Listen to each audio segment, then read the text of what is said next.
Hello, I'm Mr. Rogers. I'm filling in for Larry this episode. And I'm Thomas, the tank engine.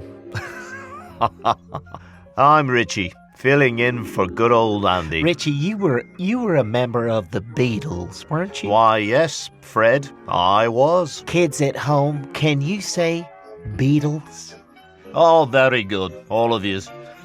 Well, Mr. Rogers, I've brought with me a fairy tale. A fairy tale? Wow, Mr. Ringo, that is really exciting. Did you say your name was Ringo? Well, I think that's how most people know me, so that's all right, Fred. If I can call you Fred, can I call you Fred? Sure.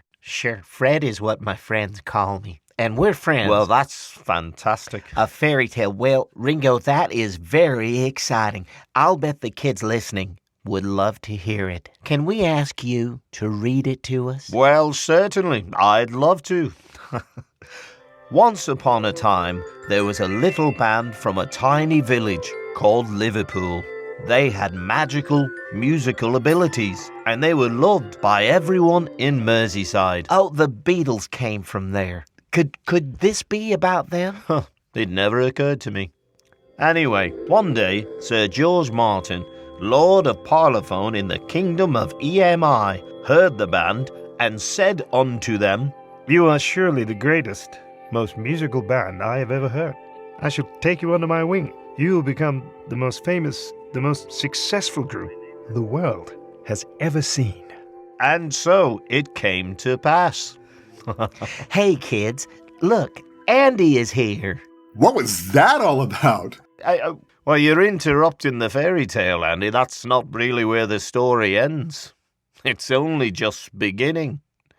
We have to go all the way back to 1962 to figure out exactly when the story started. The story doesn't really begin, you see, until I enter into it. Peace and love, peace and love. It's been great talking with you, but I've got another story to tell. See you next time. Bye. Bye-bye, Ringo. Bye, everybody. Sure. Can you say everybody? Can you say Beatles 60? Sure.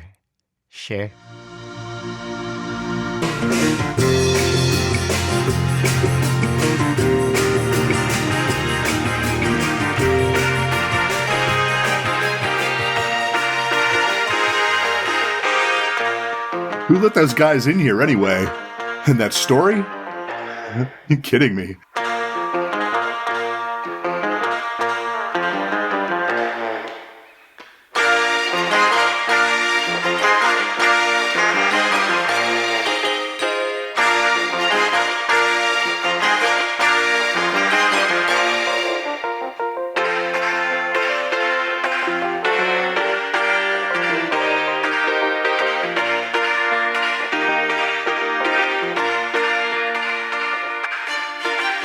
You know, I think we're going to have to spend some time talking about how the Beatles actually ended up signed to EMI Parlophone. And it may actually be weirder than that fairy tale.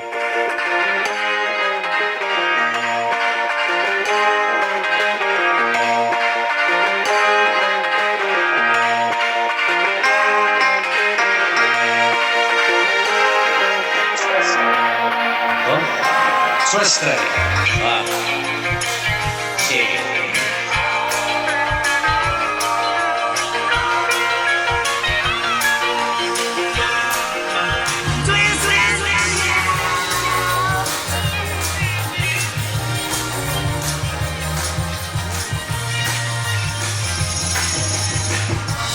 This is Beatles 60.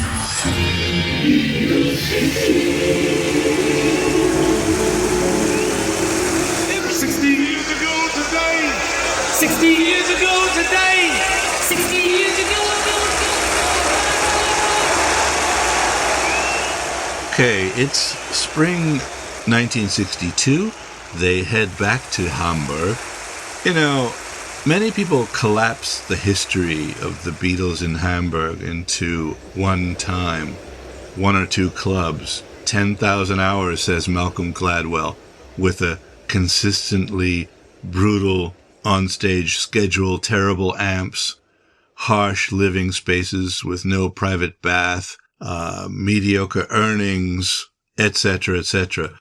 Before we do Where Are We Going, fellas, Andy, could you give us a sort of trivia blast to show how far they've come and how the Star Club experience really was a whole new thing? A trivia blast. So, like speed talking, like that time before. Yeah, if possible, just so we can get onto the fun stuff, the non-fairy tale after that. Okay. Well, the Star Club was the next step in terms of the clubs the Beatles had played in Hamburg, starting at the Indra, then the Kaiserkeller, then the Top 10 Club. Sorry to interrupt. This was back and forth, right? People need to understand they went like Liverpool, Hamburg, Liverpool, Hamburg. This being the third stay since mid-1960. Yeah, I'm blasting here. Oh, okay. Sorry. Please continue. And now the Star Club, which had its own amplifiers and even a drum set, though Pete continued to use his own. The Star Club was definitely the highest class club they had played yet in Hamburg. The club was owned by Manfred Weisslieder and was managed by Horst Fascher, who along with his brothers Uwe and Freddie made up the security detail. The Beatles were given Star Club IDs so that if they ran into any trouble in the street, there was a clear message that anyone who messed with the Beatles would risk a visit from Horst, Uwe, and Freddie. At the club, as many as 4 bands would play on any given night, so the Beatles would generally only be on stage for about 4 hours as opposed to the 6 to 8 they often played in earlier residencies. And Roy Young was regularly on hand to play piano and organ with any band who was playing, so he was often with our boys. Living arrangements were not the Ritz, but they were the best they had yet. They even had their own bath. They were paid surprisingly well. After expenses and Brian Epstein's commission, they were each bringing in £38 per week. That would be £865 or almost $1,100 today. Their antics were up to par, including the time that either George or John, depending on whose story you believe, got sick in their room after some heavy drinking. The debris was christened The Thing, and the housekeeper reportedly refused to clean it up, so it stayed. Cigarettes were put out in it, food was thrown into it, small Union flags adorned it. George would say that he was afraid to go to sleep in case it ate him. Eventually, they got around to cleaning it up. Well, that's the boring story. There's also the story that Horst brought a shovel to the room, gathered up the thing, and took it out to the garbage bin, the Beatles following while singing a death march. Though it's too long for me to include here, there's also a story told by Horst Fascher with some very similar details about the feces from a piglet that the Beatles bought. We'll include a link to that. On a more calm note, John and George spent a reasonable amount of time with Astrid, who took some great photographs that you can easily find online or in books. $1,100 a week. Yeah. $1,100 a week. So that's $4,400 a month. That's much better than the average wage of any adult at the time, wasn't it? Oh, yeah. Wow. Yeah. Wow. They're already kind of making it. It was a good deal, the Star Club. Musicians actually got paid. They got respect. All right, so good. Now, time for Where We Going, fellas? Where are we going, fellas? When the Beatles were across, thinking the group was going nowhere, and this is a shitty deal, and a shitty revenue. I say, where are we going, fellas? And they go, to the top, Johnny. And I say, where's that, fellas? And they say, to the toppermost of the toppermost. Right. Cheer up. To the top, Johnny. So, in a few seconds, if you can you try to read the general Beatle mood in spring 1962? Yeah, well, the trip to Hamburg started out horribly. Of course, due to the death of Stuart Sutcliffe. And the lack of label success was still more than an annoyance. They don't know it yet, but a significant turn in the story is coming round the bend. Oh yeah, by a few weeks before returning to Liverpool in June, it is safe to say that something big happened.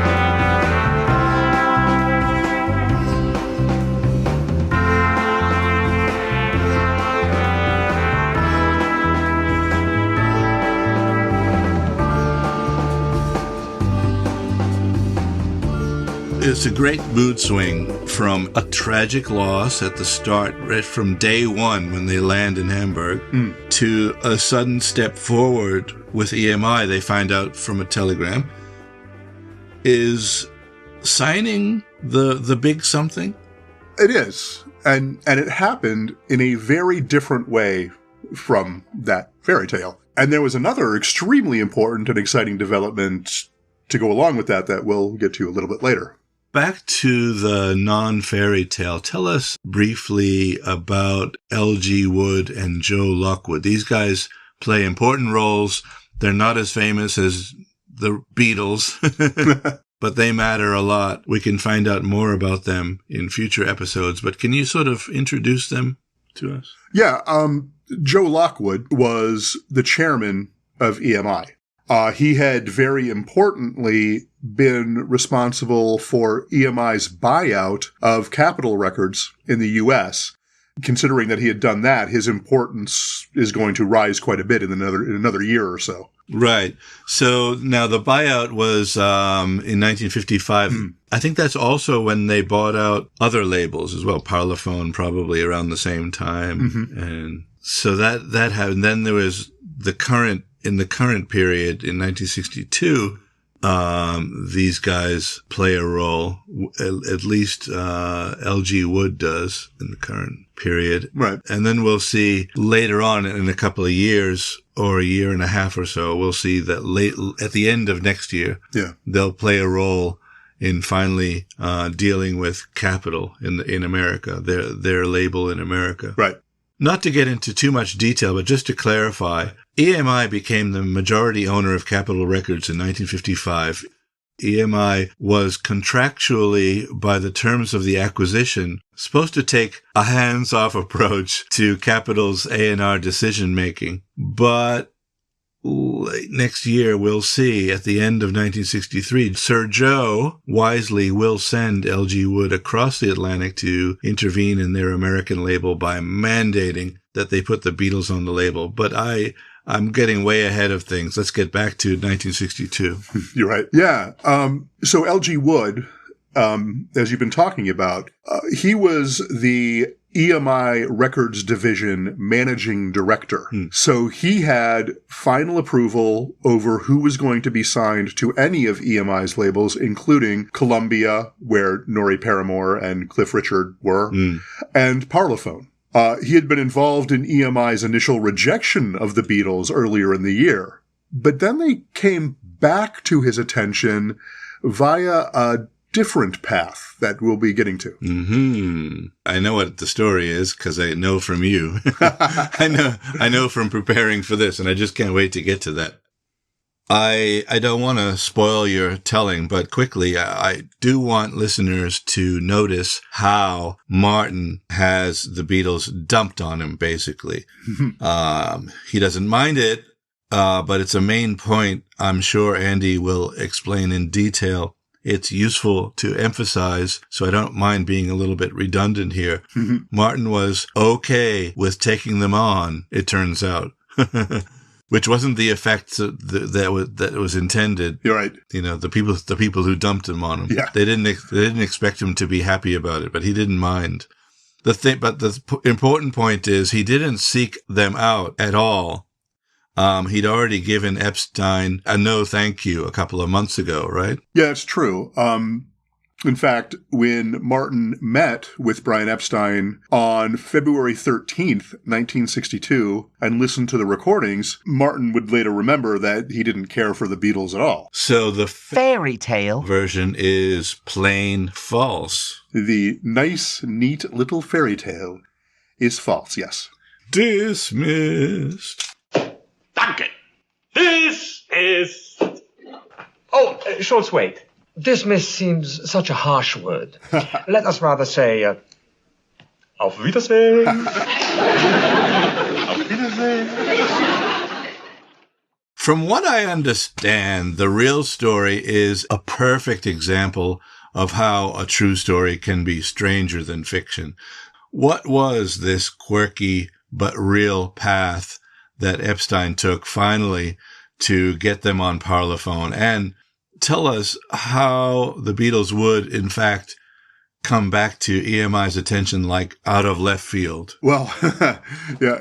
And what can be called one of the amazing strokes of luck in the Beatles story, out of many of those, they did have an ally in Sid Coleman, the general manager of EMI's publishing division, Ardmore and Beechwood. Coleman had heard the Beatles when Brian was having the Decca audition recordings transferred to acetates so that he could have it be easier to take around to labels. Coleman's office was right nearby where that was being done. Kind of on the bottom floor, I think, was where there would be records and I wish I remembered his name right offhand, who was doing the pressing, whatever, of the acetates. Right, doing the pressing. This is HMV, yeah, right? Right. In London. Yeah. And this is like a little corner where they do, record pressing. Sorry. Yeah, and Sid Coleman had an office right above there. Now, I just want to emphasize for those who aren't listening really closely how odd this all is. So, again, there's this little corner. It's almost like making cassettes at the time. An acetate was a record, but it was like making a cassette. Right, yeah. It was like a sort of weak record that would fall apart, after a few plays, Right, but instead of having to put this big reel-to-reel tape on for anybody to hear it, you actually could just play it like a record, yeah. For as long as it lasted, yeah. Yeah. Eventually, we'd all use cassettes instead, not too far in the future. So that's weird. But the guy doing it said, hey, why don't you go upstairs? And, the publishing arm of EMI is right upstairs. Yeah, he thought Sid would like it. And Brian's like, I think I will. So Yeah. And then he goes on and does it. And then the important point here is that they're a publishing arm of EMI. And they're kind of quasi-independent, I guess, right? Yeah, there's all kinds of like little associated but independent. There's a lot of those kinds of things going on with EMI. This guy, Sid, was it? Sid Coleman, yeah. Sid Colman. He just wanted the songs. He's not interested in recording at all. Right, right. And he's where the money is, yep. Which is in songwriting, which I never understand. But for some reason, all the money's in songwriting. Which is also why he didn't really care all that much what the band sounded like, whether the Beatles were a great band to be, because that's what everyone else was looking at. It was like, oh, are we going to sign this band because they're a great band? He was like, I couldn't care less what they sound like. I like the songs. So Ardmore and Beechwood were very interested in getting the publishing rights to some of the Beatles' original songs, like Dreamers Do, Love of the Loved, Hello Little Girl. Yeah. Brian was not willing to simply sell the publishing rights. He wanted a recording contract for the boys. So his deal was, he's like, no, I need to get a recording contract. They had a sort of mutually agreeable reason to press forward back to EMI somehow. Right. Boom, boom, boom. I think Brian's a pretty good deal maker sometimes, Right. It was kind of like, we'll help you. We'll see what we can do to help you get signed. And Brian was like, yep, and we'll give you the publishing then. Right. Coleman and his assistant, Kim Bennett, would bring up the Beatles in meetings at EMI, but Wood was not convinced. Until.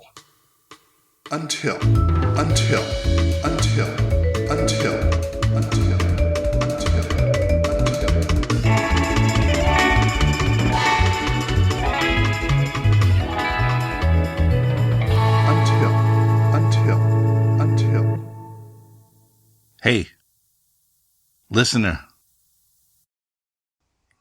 hey you.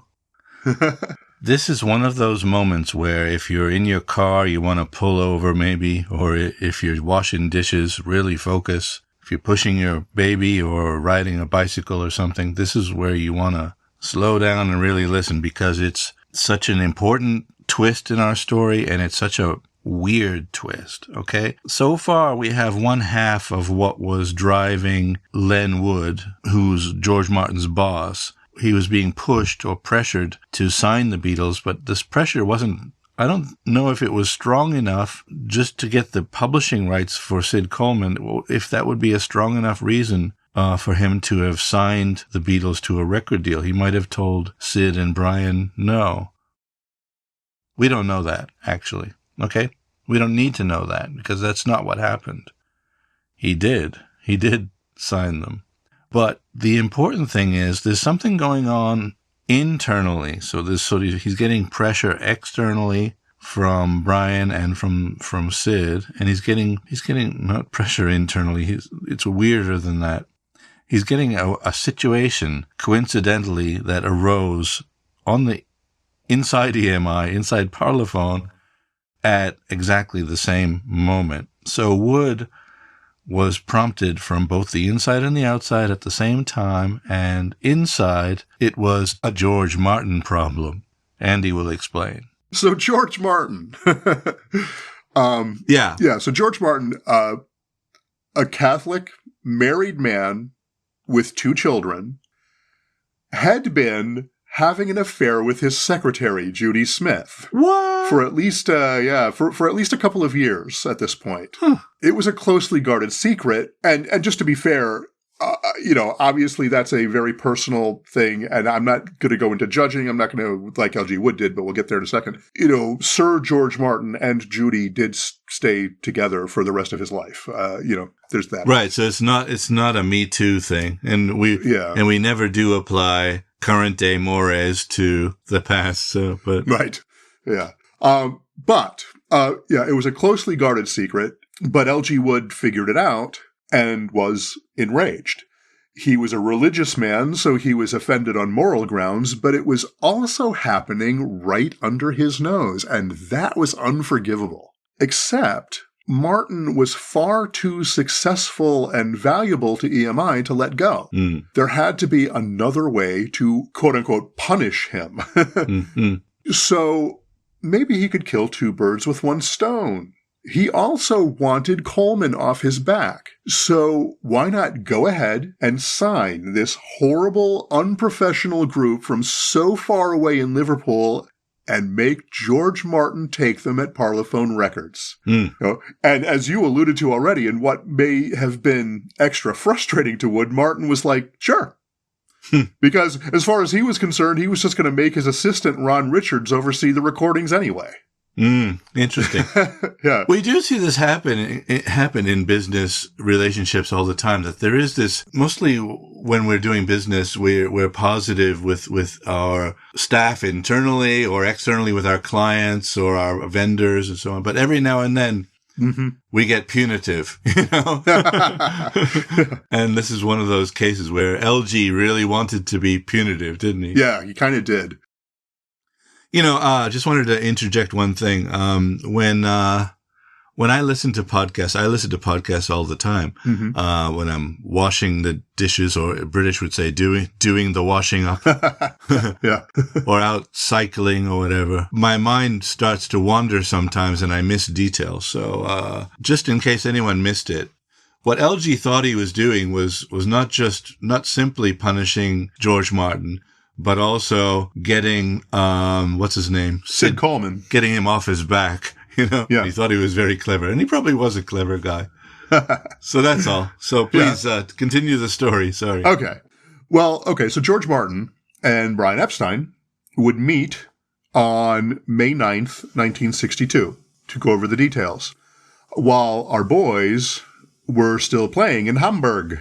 The Beatles were given the standard contract, same as anyone else just starting out. It would mean that after commissions, the Beatles would earn less than £1 each for every 1,000 singles sold. Yeah. Maybe musicians didn't get paid. 6 songs would be recorded, with the first session taking place on June 6th. With any luck, they would be able to release a single in the summer. This was obviously tremendously good news. But, wow, comparing how well they did with Star Club, their remuneration at Star Club was so much better than, EMI. Yeah. Although it's apples and oranges, I guess. But the thing is, they were much more excited about making a record and getting paid not so much. Right. Than going to Hamburg and getting paid tons. Well, now we get to the fun part. Very fun. So, Brian sent 2 telegrams right away. One was to Merseybeat, announcing the Beatles' signing. The other was sent to the boys via the Star Club. Interestingly, the wording of the message was, quote, "Please rehearse new material." What do you make of that, Larry? Well, first of all, telegrams transmitted in a kind of shorthand, right? Because it's a kind of like Morse code or something, isn't it? Yeah. So people on each end of it have to interpret it and type it out or some shit like that. Anyway, they're sort of oracular sounding all the time, or like here I am in Japan and I can't think of the word. What do you call the short poems? Haikus? Like little haikus, right? Thank you. Thank you from Nashville. Yeah. I'm just low brain capacity today, I think. There's something oracular about telegrammic messages where there's all kinds of room for interpretation or misinterpretation. I think Mark Lewison writes that they interpret it to mean write new songs. No matter how it was actually meant, John and Paul immediately set out to finish songs they had started and to start writing new ones. John had begun writing Ask Me Why around March of 1962, but now it was time to finish it. The verse sections of Love Me Do had been around since 1958. But they had never played it live, but they added the bridge section, someone to love, to help finish that off. Once that was done, Paul knocked out P.S. I Love You. These 3 would be taken into the June 6th recording session. There was another that John had begun writing in the days leading up to that recording session, but it wasn't quite ready yet. It was called, Please Please Me. Oh, I've heard of it. Yeah, heard of that one. So in those weeks between getting signed and starting to record, the first 4 songs the Beatles would ultimately release were brought to life. Incredible. Yeah, as romantic a notion as it may be, you could say, and I'm going to say it now. Go on. Yeah, that Brian Epstein's 4 words, "Please rehearse new material," flipped the on-off switch that finally really activated the Lennon-McCartney writing team. Ba-bam. History. Yeah. This is why history is exciting, and biography. Are we doing biography or history? Oh, both. I think it's more history. Okay, so just to remind everyone, again, they had started writing songs, very few, actually, before they first went to Hamburg in mid-1960. So they'd be in their, at Forthland Road or Mendips or wherever. I don't know. Forthland, mainly. Yeah. Well, we're writing in Mendips, too. Yeah. I guess, Yeah. And maybe at the Casbah Club, I don't know. But they started early on. And then once they got into Hamburg, there was just such a need for material because they had to play all night long and they didn't want to repeat themselves. Yeah. So their focus turned to covers completely, hundreds of covers.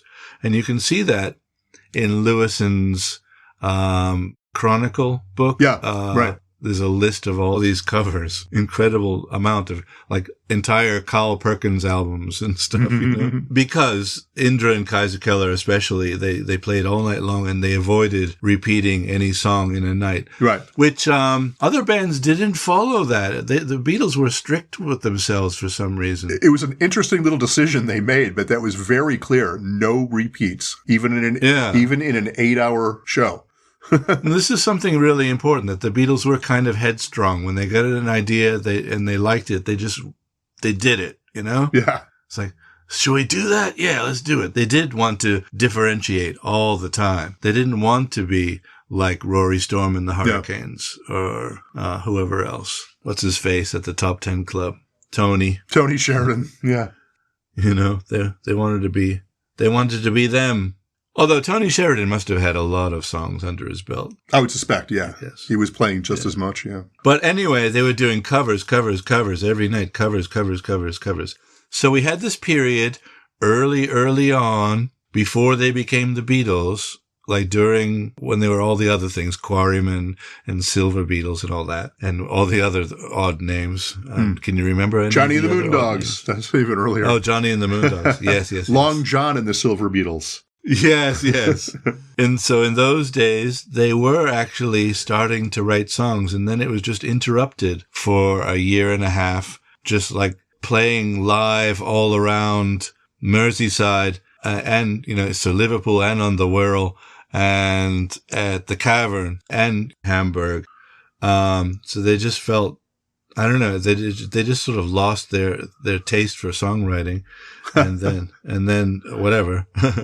It became unimportant to them. And then now they're finally like, okay, yeah, let's do it. And boy, the songwriting thing begins in earnest. Just goosebumps, I'm telling you. These songs, 60 years later, are classics known by, I don't know, half of humanity.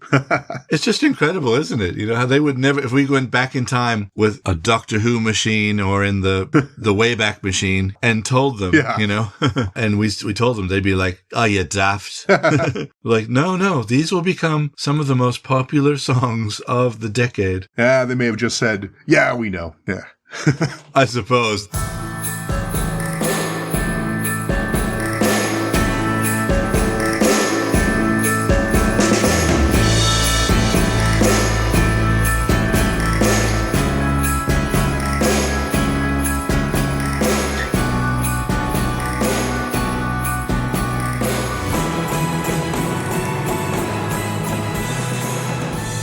Of course, they had no idea how much the world, especially youth, would embrace their fresh sound. Lennon and McCartney probably thought that Love Me Do sounded as normal as, say, Bruce Chanel's. Is it Chanel or Channel? I always just thought of it as Chanel, but I don't know. Bruce Chanel's Hey Baby. And maybe they thought, Please Please Me. They've said it was meant to be like a Roy Orbison thing at first. Ask Me Why, not so different from the songs they liked by Arthur Alexander.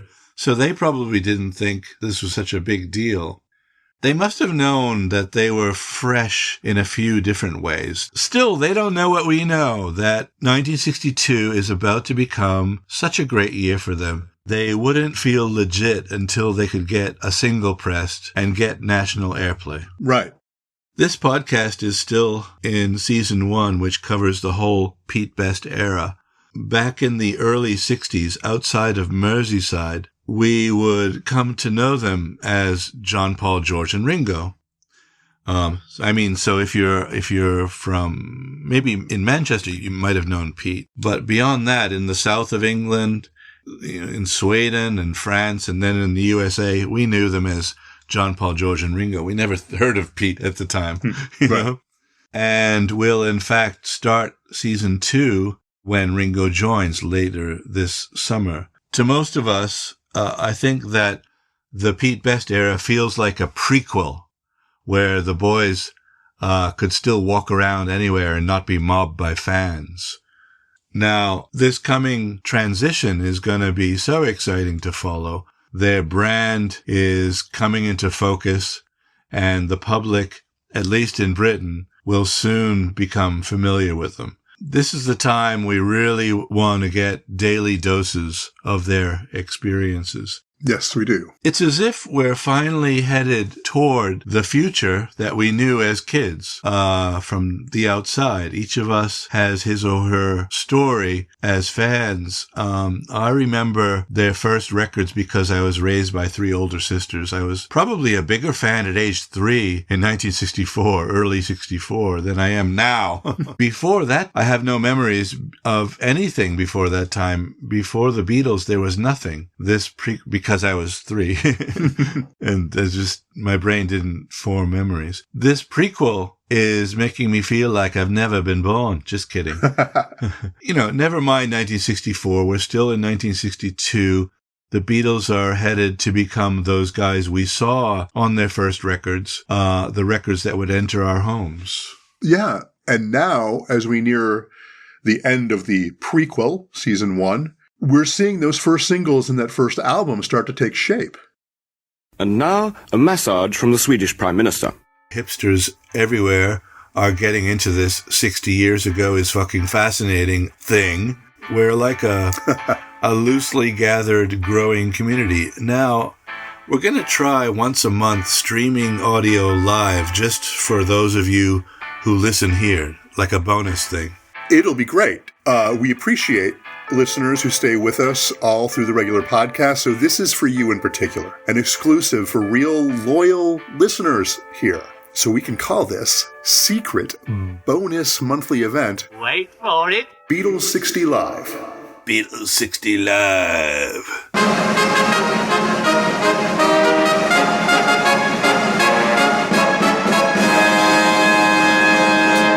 Only for you. Andy and Larry appreciate those who listen all through the regular podcast episodes. So we have a new, very cool bonus for you, an exclusive monthly event called Beatles 60 Live. The live show is audio, not video. First weekend of every month, membership is free and audio access is free. It's all free and easy. This audio doesn't appear in the normal podcast feed, but you can access it from anywhere in the world by signing up for Beatles 60 Live. Once you sign up, you'll see how easy access is.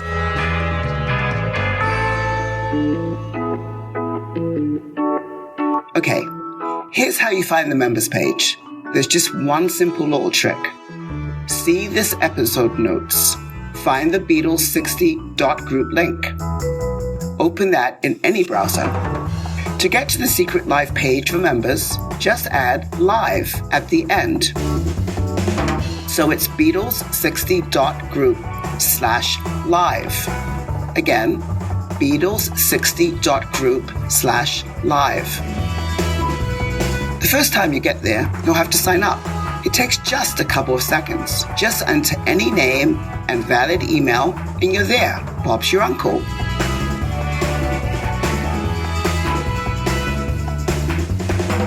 It's that straightforward. Got it? That's Beatles60.group/live. We'll email you in advance of each live so you'll know the exact time to listen, specified in most world time zones. And you'll have a convenient invitation link sent to you privately. You'll find stuff easily using the members-only navigation. Dead simple once you're in. Full live event information is all there. If you have any trouble, just contact Andy. He can give you the link privately or resend the confirmation email or whatever. Members who missed the live event can listen later. We'll archive each one on the Beatles 60 Live page. You can just choose a past date, hit the play button, and listen anytime. Hope you can join.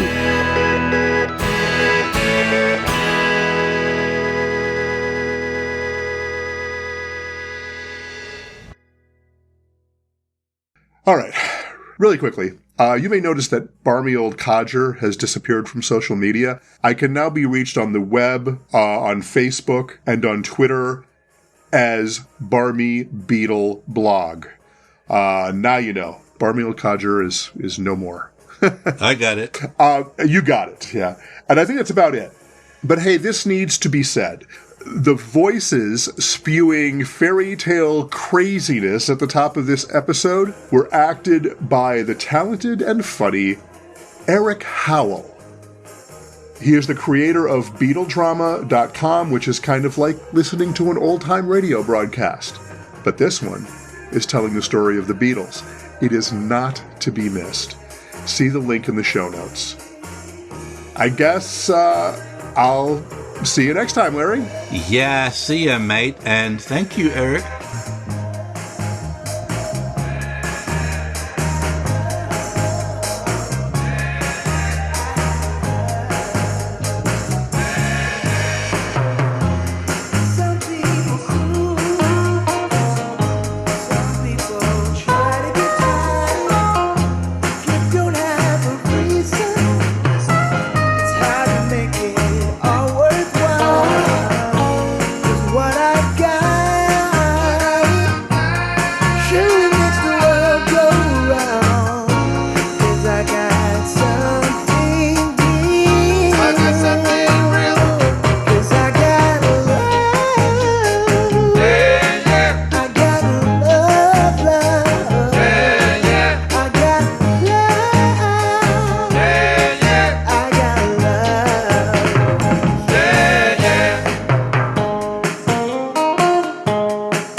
This is Brian, or Epi as the boys are fond of calling me. And I hope you've enjoyed today's episode of Beatles 60. The Beatles, at their heart, are storytellers. I'd like to invite you to go even deeper into their story by listening to another program called A Day in Their Life, an audio drama of the Beatles' story. Both Andy and Lawrence agree. It's simply marvelous. For details, visit BeatleDrama.com or see the show notes for this Beatles 60 episode for the link. Thank you.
Yeah.